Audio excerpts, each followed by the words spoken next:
Hey team, welcome to the latest episode of Accidental Business Owners. The premise of this show is that 2 years ago, Seamus and I left our 9-to-5s to go all in on the podcast and thought it would be interesting to document the journey. We also linked up with our business and mindset coach, Di Foster, who we quickly realised is the perfect foil to help us unpack the highs and lows of our various businesses. In this episode, we review the year. We look back at the goals we set at the start of the year and how we got on with them and cast a glance forward towards 2026. A reminder to keep an ear out for the listener question brought to you by Xero, and Accidental Business Owners is sponsored by Icehouse. If you're a business owner who's looking to grow, connect with other ambitious owners, work alongside some of the best in the business, you need to check out the Icehouse's Owner Management Program. It's 5 months of learning alongside other business owners, challenging and moving on the right thing, getting the tools to grow, not just the business, but yourself as a leader. I'm currently on the course and it is a game changer. I seriously cannot recommend it highly enough. If you're running a business and you want to push it to the next level, check out the program that's helped hundreds of Kiwi business owners achieve more. To find out more, check out theicehouse.co.nz/OMP. Hey boys, how are we? Hey Di, pretty good yourself? He's done it. You've answered before. She's almost finished asking the question. He always does that. Got to bring the energy. Someone's got to bring the energy. He doesn't like it when I go, hey Shay, and he's left out and he's like, pick me, I'm here. I'm trying to bring a vibe for the listeners. I was low energy earlier. I feel like I've picked up a little bit. I think so too. Yeah, I came in feeling a little bit like the weight of the world on my shoulders, but I'm ready to review some goals and maybe look forward to 2026. Oh, let's not jump ahead. Sorry. We haven't been together for a few months. Yeah. Last time we were in Christchurch, was it? Yeah. And we had the... And I was weeping from my eyes. Cryathon. Yeah, cryathon. I don't mean to make light. That's a dick move. Now. Come on. Oh, can you? Is it safe now? Oh, yeah. Well, I didn't even remember when we were talking about it earlier today. They were like, "Maybe you cried." No.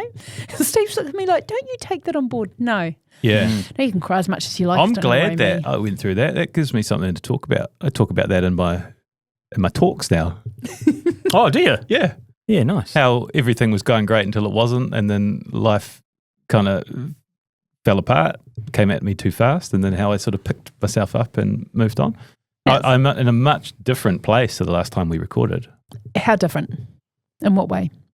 I felt out of control. I felt like I was taking on too much, and I couldn't see a path out of it, both professionally and personally, and life and family and future projections. And now by, I don't know, putting in some steps and putting in some pretty clear processes around things like family and screen time, structuring business better, like having a really good start to the week on Mondays, like prioritizing my time, just all these little tiny things have just helped me get more clarity and control. It's quite often not one thing, is it? It's a number of things that you sort of tweak and keep fine-tuning in the right direction, eh? 100%. Yeah. Mm. You both at different times this year have really stepped up and shown up in a different way. And I think really interesting, like I think at the beginning of the year I had a wee, rant, as they might like to say, with Shay. We're still talking about that? Yeah. Well, I forget. I remember when I came in this morning, I said to you, someone wrote a post about me just this week, and I was like, I forget that I'm a lot. And you two look at me as if to say, really? It's like, yeah, because if you think I'm hard on you guys, you should see what I'm like to myself. It's like, imagine that. But I feel like after that, Shay, when we've talked about this, you had this massive step up and you've shown up in a way better, more intentional and deliberate way, which has been amazing for the business and for you. And then I think, Steve, a couple of things after your crying meltdown of 48 hours. Sorry, shouldn't laugh. No. We were there for him. Yeah, we were. You were.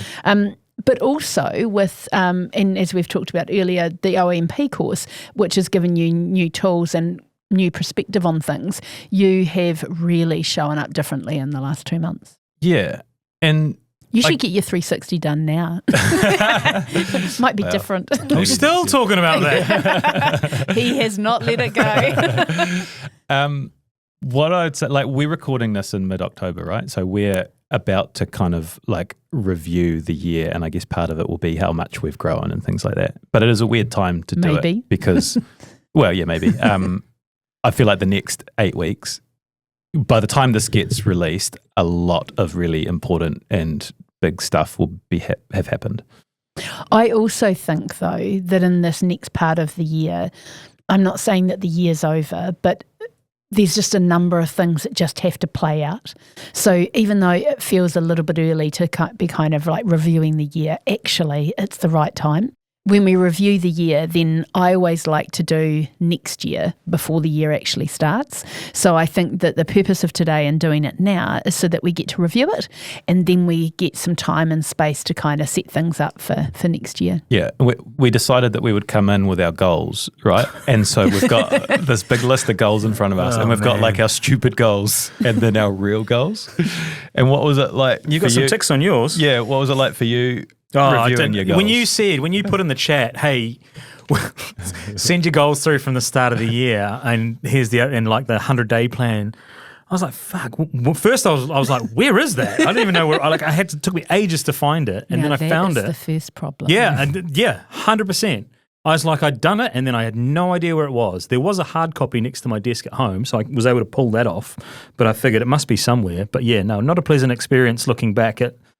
No, it's not an unpleasant experience. It just, from my take, I don't know about yours, mine felt quite superficial and a bit like a checklist of things that I think I wanted to do. I'm really glad you said that, because I think this has been one of the things that we've talked about a bit this year, is that your goals always seem to have sort of been plucked out. So one of the things from my perspective for next year that I want to work through is that sort of bigger question on where's your North Star, so that they all kind of line up together. Because, you know, like I've just sat here this morning and reviewed them and thought, breathe, because they're all dumped down. There's no priority to them. You know, they're all just all over the place. I think it's a really good representation of where we were at the beginning of the year. I think we start with these ones. Yeah, the Instagram ones. So Seamus's 2025 goals. Yeah, okay. Look, we can mark them together. Between Two Beers tour to Australia. I still think we could have got that across the line with Jetstar. I maintain that. Well, we could have. Missed an opportunity. Keep working. I think you should try Air New Zealand. You've got a much better relationship with them. Yeah, that's fair. That's fair. Keep working on the good work-life balance established in 2024. Tick. Yeah, I think that's going good. Travel overseas with Doc Brown. That's quite open-ended. I think I'd even booked a flight overseas by the time I actually put that down, knowing that I would achieve it. And we did achieve it. Well, you went to Melbourne. That doesn't count. That's overseas. No, it's not. How's it? Come on. No. You're not giving that to me? No, 100% no. That is not what you intended when you wrote that. Melbourne. That doesn't count. Nice try, but no. I think it counts. I think it plays. It doesn't. Keep doing football commentary in the Islands and A-League. Yes. Spend time learning French every day. Oui, bien sûr. And get to 119 kgs by June 2025. If you listen to the last 1v1, you will know that I have not achieved that. Well, he doesn't know because he hasn't been on the scales. Well, yeah, that's true. Yeah. We're pretty sure he hasn't, though. I don't feel like I'm 119 kegs. Righty-ho. So a few crosses in there. But like quite an arbitrary list of ideas thrown down on a piece of paper. Yeah, and it comes into focus. Like when I see your goals, I'm like, fuck, those are shit goals. And then, and then I'm about to get to mine. But it's kind of like, when did we make these? January 15th. We were kind of, you'd been a business owner for 6 months or something. And it's just kind of like directionless. Yeah. Like the first one is Between Two Beers tour to Australia. Why? Like, what about all the other like super important parts of like building our podcast? I'm just loving this conversation. Keep going, Steve. Yeah. Good job. And Keep then, going. unmeasurable. And then like, not really a priority. French every day, like of all of the things going on like that. Golf. That was in there. Don't people in glass houses. Well, I'm getting to mine. No, I'm getting to mine. I agree. Like it's easier for me to see when it's shade. So yeah, I mean. So what do you think? So the French was supposed to be for the travelling overseas. See, that's why Melbourne doesn't count. Okay. French Quarter in Melbourne. She got you there. Yeah. And also not with an emphasis on some of the inputs that we've talked about. Just those figures, won't be happy unless it's that figure. But actually, what's the real goal behind, feeling good and being healthy? And the funniest thing is, I remember defending these goals in an earlier ABO episode. We're going to go back and listen to that. But Steve's before enough, and he wonders why I love OMP. It was like, yeah, but it was just, it was just something I thought of, and I thought it would be fun to put out there. And it was. It's because there are But weirdly, this has taken a weird little turn because I've actually sort of made pretty good progress on ticking these like stupid, ridiculous goals off. Right? Go. 1 coffee a month with a B2B mentor. I've probably been doing that. Host 3 live shows. We put a line through that. Golf handicap down to 10. I reckon I can do that. I reckon that Before one's going to be ticked by the end of the year. Yep. Where are we at? I'm at a 16, nearly a 15. So I was at a 20 to start with. So build a Hamilton studio. Hello. Like that was look who we are. Right? That was an absolute. That was an yes. You're welcome, guys. That was an absolute Hail Mary, wasn't it? Build a Hamilton studio. Yeah. Yeah. Launch a Between Two Beers beer, which No, we haven't, but we did get Good George to make us one. Do 50 plus reflections interviews. No, we haven't done that. Crack 200k listeners per month for B2B. Yes. Coach my boys' footy teams. Yes. Have phoneless Saturdays. Do you know what I hate about that Crack 200k one? What? Is that it's a single month one, not a progressive. Do you know what I mean? It's like, yep, we cracked it, but it doesn't talk about like continuing to do that. Yeah. Shit goals. Yeah, shit goals. Yeah. Thanks, Steve. Really love your work today. Yeah. So established, those were our shit goals. But we actually did yours are better than mine because yours are measurable at least. You put some numbers in there. Yeah. 1 coffee a month, 3 live shows, handicapped to 10, build a Hamilton studio, launch a beer, 50 plus reviews. So that's what I mean. It's like a stepping stone. Like the goals that we write in January of next year, or whenever we're going to do it for next year, will just be so much better. But also, I just wanted to talk for 2 seconds about host 3 live shows in Hamilton, Christchurch and Wellington. You just skipped by that and said we put a line through it. What do you think about that? Do you think that was good, bad or indifferent putting a line through it? Good. Why? Too much. Do less. Because it was we clearly prioritized and focused what was the most important, and we realized with finite time the amount of effort put into that was not it. Yeah, and I think so if we're looking ahead to next year in terms of goals and stuff, we want them to be focused, aligned, and prioritised. So it's like this next part of, you did your 100-day goals, which were not 100-day goals. They were just like, again, a random bunch of, I could focus on this in the next 3 months. But actually, again, one of the things that you've done is put way too much stuff in here. And not being really specific about, look, this is a productivity project that we want to achieve, and this is why we want to achieve it. And yes, there are sprints and things in it. It's just kind of these, again, 10 inquiries per week or 10 bookings per week. And it's like, no, let's come back and look at the bigger picture. Because one of the things with the 100 days is when you've got a big list of this, then the focus goes. Yeah. Do you subscribe to the theory that I've just created that you need to be shit at goals before you can be good at goals? So you can't go straight to being good at goals. You've kind of got to do some shit ones and get sort of abused about them, and then no, that's just your life. Some people don't ever do goals. Yeah, I think the reason, and I don't even like the word goals. I just think the reason, and it's really interesting because I'm not obsessed with goals, but I am slightly more obsessed with a more intentional and deliberate use of your time and energy, especially when you have a practice and you only have so much time and energy. Well, it doesn't actually matter. Any business, the people in the business only have a certain amount of time and energy. And I think that it's like, Shay, when I said to you, well, why didn't you do the live? And you went, no, we haven't got time. And it's like, well, hold on a minute. If you're that aware that you only have a certain amount of time and energy, why are we not putting the time into deciding which ones are non-negotiable and putting our focus into the right ones for the 3 months? And then we can build on that. So that would be the big thing I would say, is that for next year, I want to be really clear where you're going so that we can go, okay, this is the first 3 months, second 3 months, third, fourth, and we build on it. But you're not going to be able to build on it unless you get some of those projects ticked off and done. So that was the clarity we came out of from the last batch of recordings, right? And we'd had our advisory. And there was just 2 things. Yes, what were they? it was sales, Yep. and it was make the best podcasts we can. Yeah. And what have you done? We've fucking nailed it. Yeah. Yep. Like we've been so like dividing up the Yeah. work, getting after potential brands and Yeah. sponsors and making compelling packages and making sure that all of our podcasts like smash our standards every time. And things are looking good as a result of simplifying. 100%. And because you've actually done them, because you've had the focus. Instead of looking at the 20 that are on this list, you've just done the 2. Yeah. Yeah. So that's what jumped out at me when you spoke about the shows. I was like, all of the time spent thinking about how we're going to put a show together and the venue and people that were involved. Like, no, let's lock in like long-term partners for the next year to get us secure.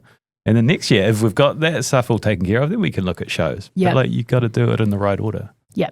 And that's where the kind of 100-day plans come together, right? Like Yes. that, like live show might be a 100-day plan for Q4 next year. Yeah. Is that what we're sort of talking about? Yes, I think you have to look at it and say, where does it fit? So what is our absolute? I still don't think we have crystal clear some of the really non-negotiable things. Like, so for me, for next year, one of the things that's non-negotiable is some financial resilience, is making sure that there is some extra money in the business so that you take all the fluctuation out of cash flow. Yeah. That's just from my perspective. And there's a really good reason for that. And it's because of, it, you know, both of you and the position that you're in. I think it's a really good thing to have. And also, if you're not worrying about cash flow, then you're just putting your time and energy into sales, which I think is a far better way of solving the problem. Which is something that I wanted to, before I went full time Yes, in the business, was that 2 month or 1 month or whatever, I can't even remember what it was. Yeah. Resilience in the financial 3 resilience. months. Was it? 3 to 6 months you wanted, in the business so that you could relax. Yeah, haven't been able to relax. Yeah. 18 months. But this is super interesting though, because your risk profile is a lot lower, and Steve's, yours is just like balls out, let's go.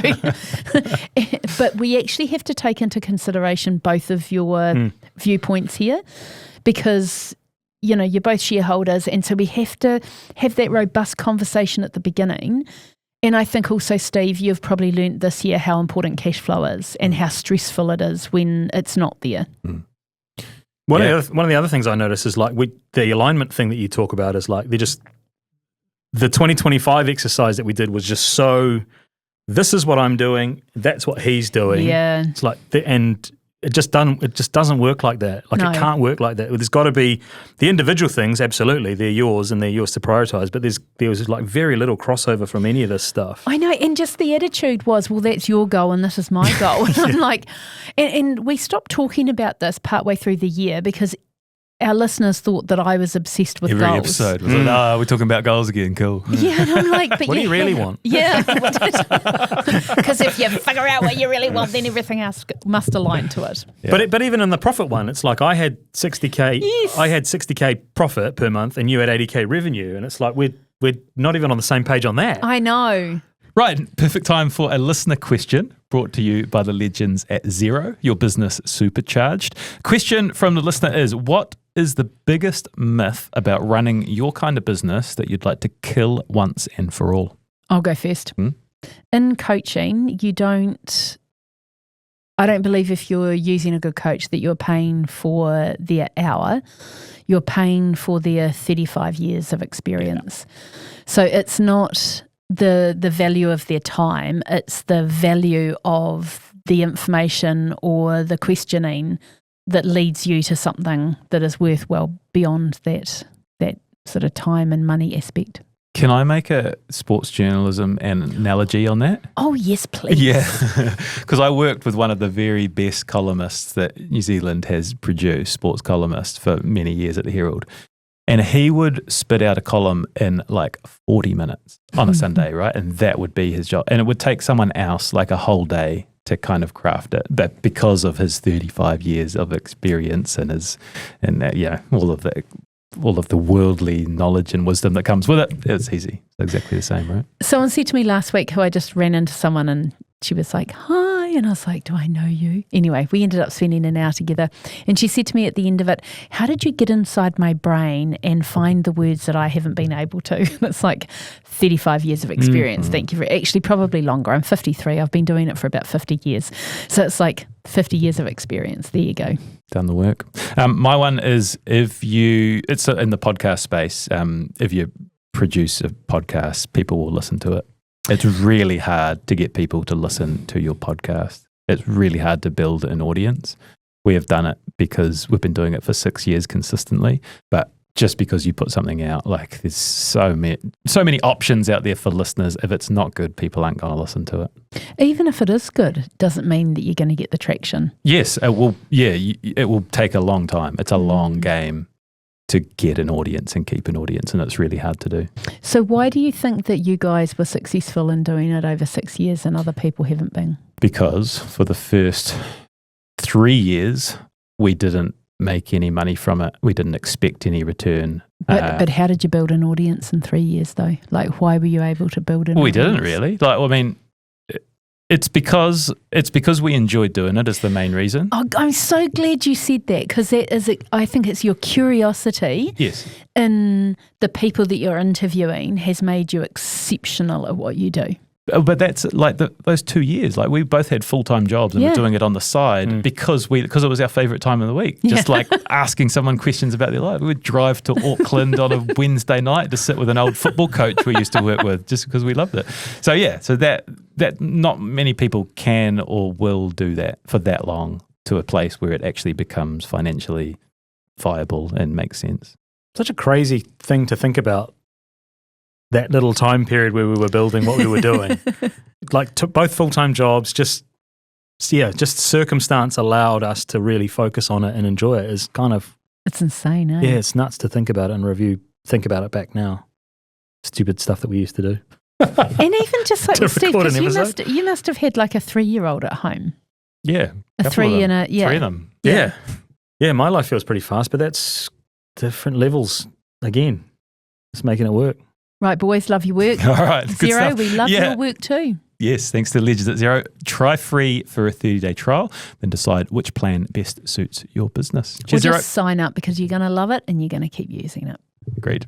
So we've done a number of things this year, like with the advisory board. We just need to bring it all together at some stage for next year and thresh it out and make sure that we're all on the same page. Does everyone agree? Agreed. Excellent. Love your work. But before we move on. Yeah, I don't think we need to run through the list of all of these goals. But the other thing we thought would be good to do is to go away and write like what we have learnt this year, like what stood out to us. So it's exactly where we were going. It's like, but what have we learnt, boys? Yeah. Shay, why don't you go first?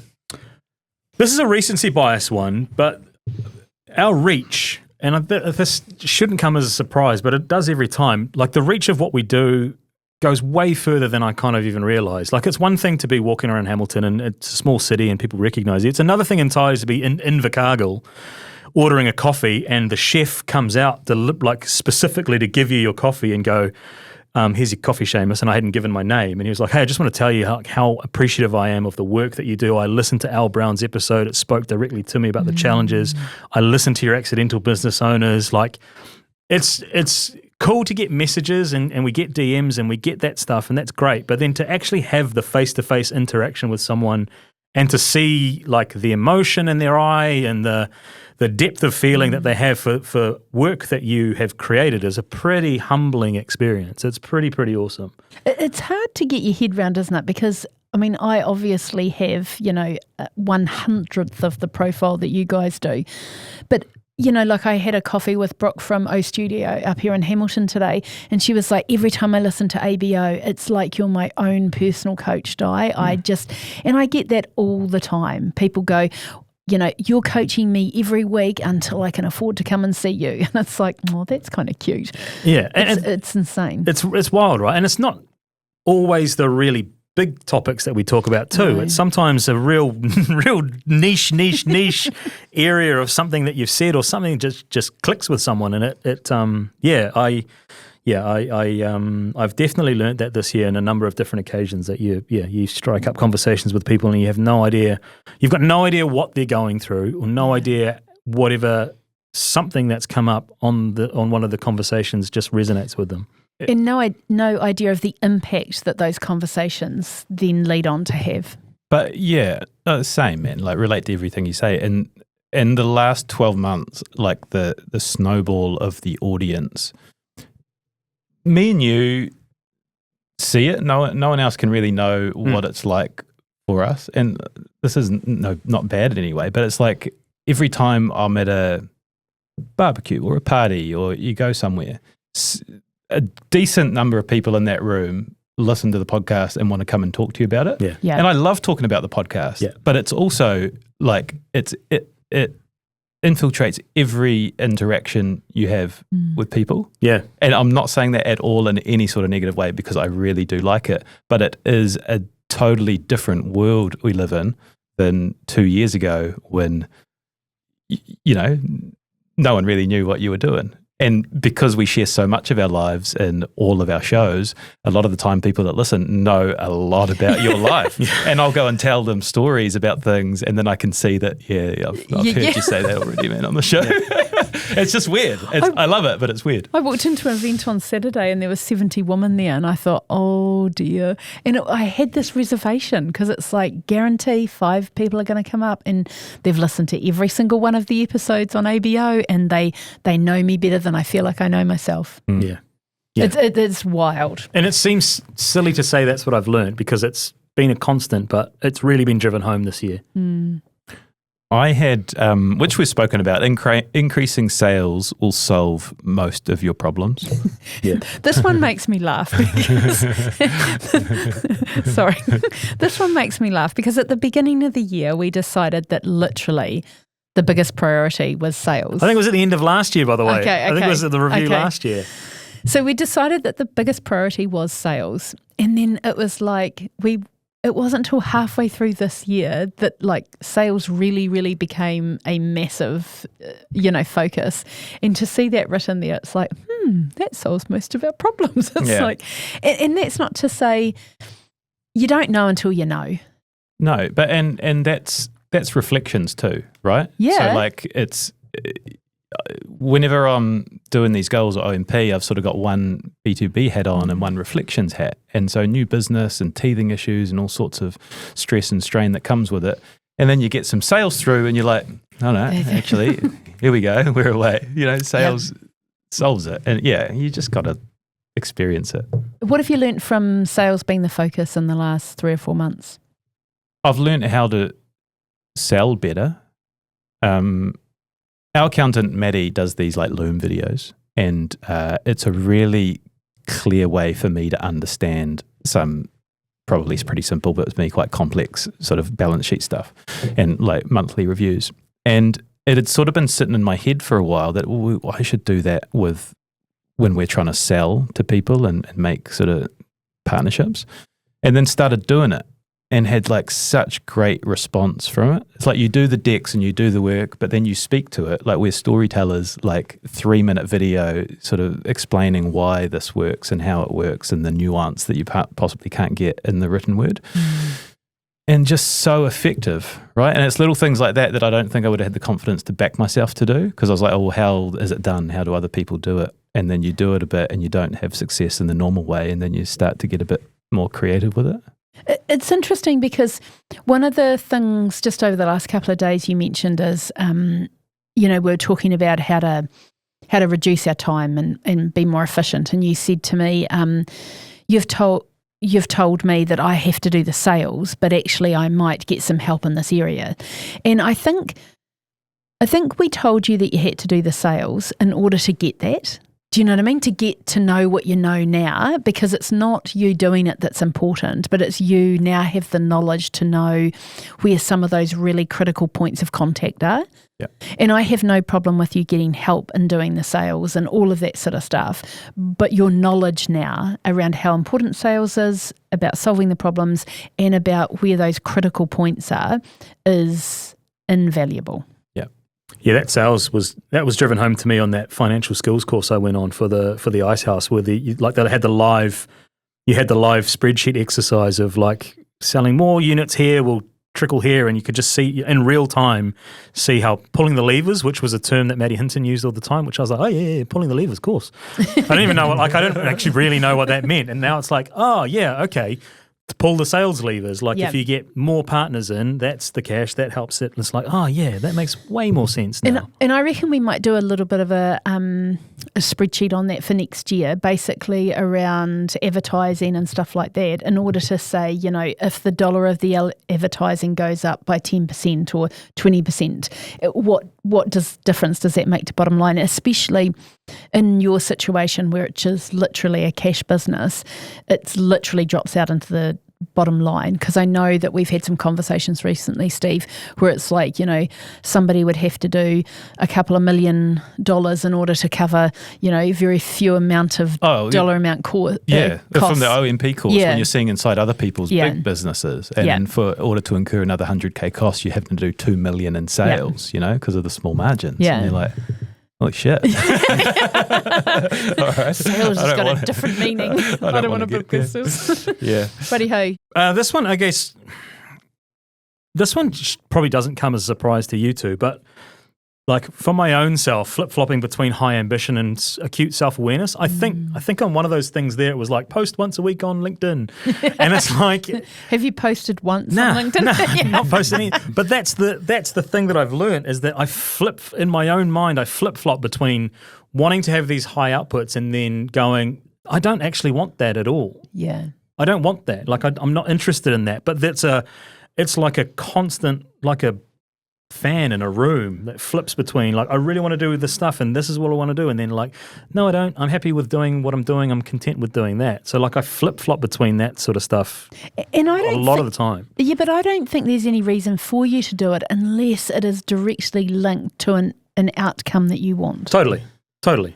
So that's why you do have to be deliberate and more intentional. But first of all, what is it, boys? We need to know where we want to go.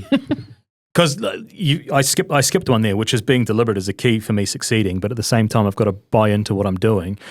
It's a little bit like I'm quite hands-off in the reflections business, and I love doing the interviews. I enjoy being in the interview, but I don't love the thought of building a business. I love the thought of building the podcast business because there's something about that I enjoy, but the moving pieces, and it's a little bit on some of our other business interests as well. I'm just not that interested in doing it. But for wanting to put the pieces of the puzzle together and help it, I will do it. But if I'm not into it, I just find it hard to really get motivated for it. You're also a really big creature of habit. Like once it's either in your routine or it's not. Yeah. And there's nothing in between.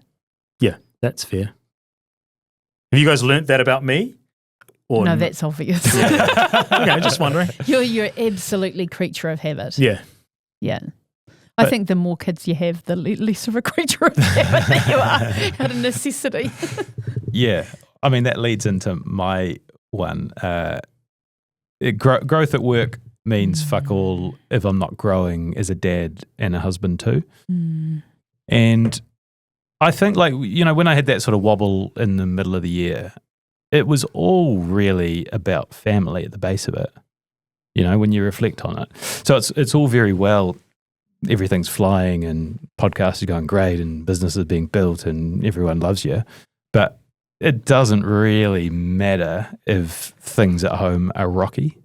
Like that, you've got to work on both, which is weirdly that the Simon Barnett chat, that whole Christchurch week really had such a huge effect on me. And it was just like putting things into perspective, being deliberate with time with family and kids, switching the phone off on Saturdays, and when I had that more in balance, the growth at work felt better as well because you're just improving in two areas at once. It's interesting because I feel like I'm in a bit of that season right now where there's lots of things happening to me and not to me. There's lots of things happening in my world and it's really, really fast and I don't feel like I'm kind of processing it or absorbing it at the same time. And I know there's slightly different examples, but I wonder whether that's similar. Like, yeah, stuff changes so quickly, but yeah, at the core of it, you've got to make sure like your house is in order, for want of a better term. Like, shit, none of this cool stuff matters if like you're not happy in your life. But even none of it matters if you don't have your health.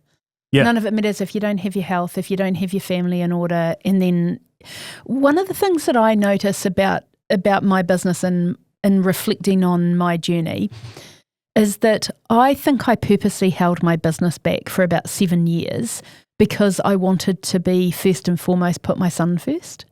And now I look back on it and I was really frustrated with myself because it's almost like I wouldn't take the handbrake off. But now it seems so obvious. And when we talk about alignment with goals and things like that, I think we always need to consider age, stage and phase.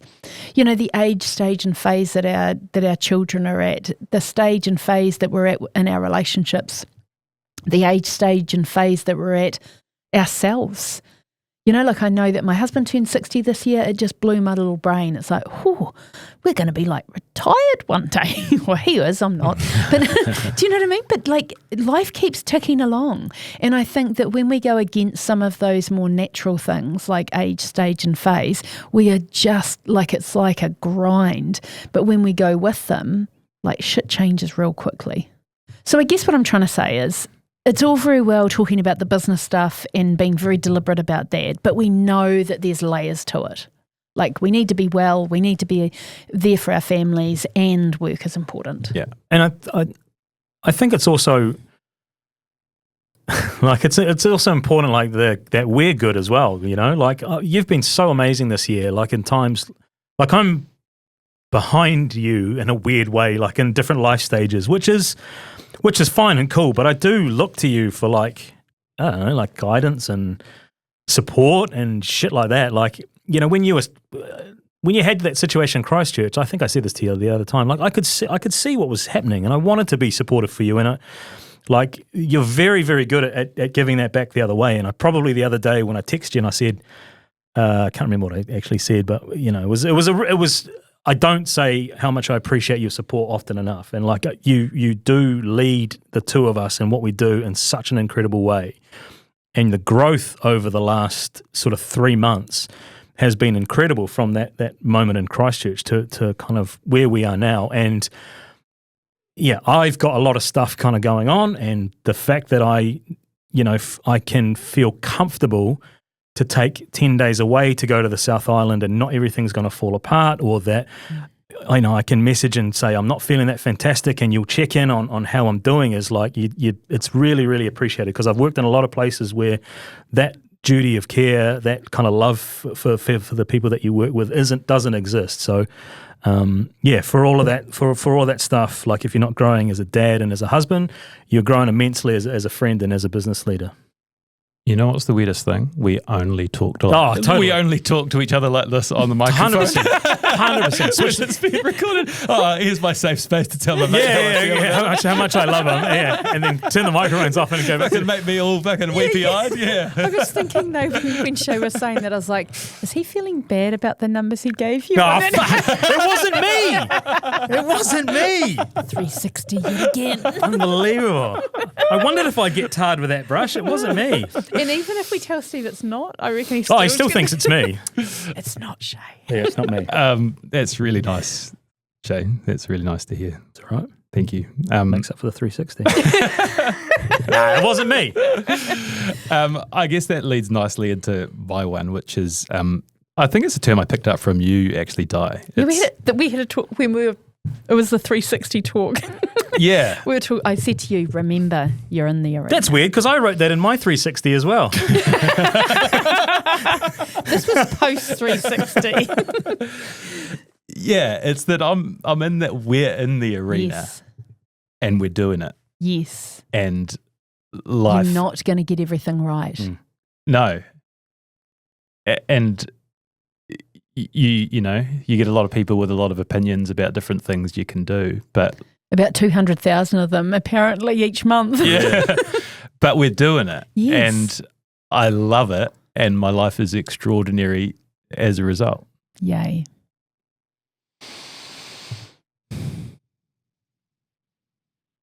And it is. Yeah. Is he going to combust? Nah, he's good. No. I'm good. He's good. He's good. There is something about being in the arena, though. There really, really is.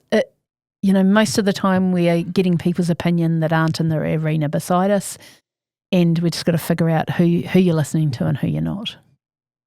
Yeah, and some weeks can feel big. Often we'll meet on a Monday morning and we'll have a big week and we're emceeing or speaking and we've got some big interviews coming up and it's a live Q&A with a big name and it's like alive. We're fucking doing it, and it's weird how normalized that has become. I think, but not to lose sight of we are actually doing it. Yeah, love it.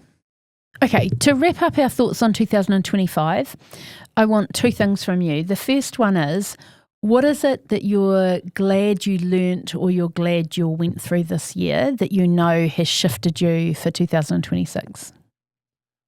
Oh, I'm glad I learnt what it's like to have my plate full at capacity. And I learnt what that felt, and I don't want to feel like that again. Mm-hmm. Just on that bit, so what is it that you want to take into 2026? Like, what's the learnings from that? Just intentional with my time in every aspect of life. Shane? We are in the arena. I'm going to steal yours. We are in the arena. I think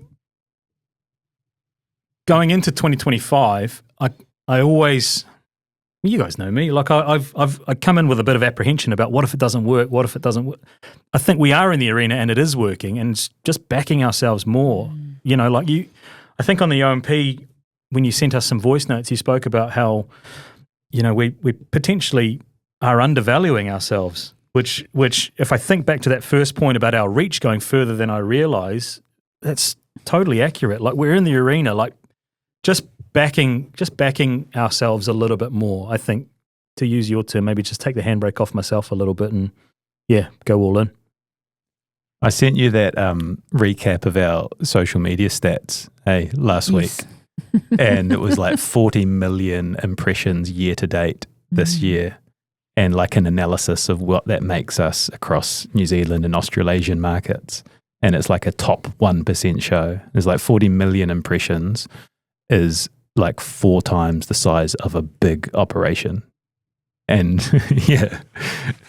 Well, I tell you where I'm going with that. What I've learnt from this year is to know exactly where you want to go and be present, because, that's always really important. But know the direction you want to go. Line up the dashboard to measure the levers of the business that are going to get you there, and then actually review it so that you actually know that you're going in the right direction. Because one of the things, if I was to think about this year, is you've been really good at pulling some of us together to get advice and things like that, but we haven't necessarily had the information coming back the other way on a regular basis to say that you're going in the right direction.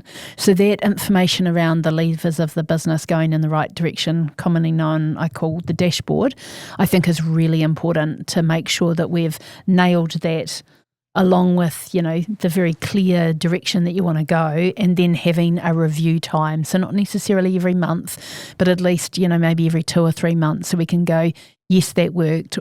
Where doesn't it? Because one of the things going forward that I reckon is going to be really important for you guys from here on in is fine-tuning things and just slightly tweaking things. Hey, look, we did the sales this way. It worked really well.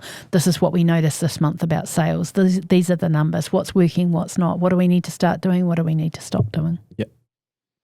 2026, bring it on. When do we do our goals? Do we do it at the end of this year or the start of next? Just fart them out. Just fart them out in January, and then well, they're going to be a process. I'll still be learning French every day. Are you going to give us your goals in French? Yeah, maybe. Right, Good boys, shit. as always, love your work. You too. Thanks, Di.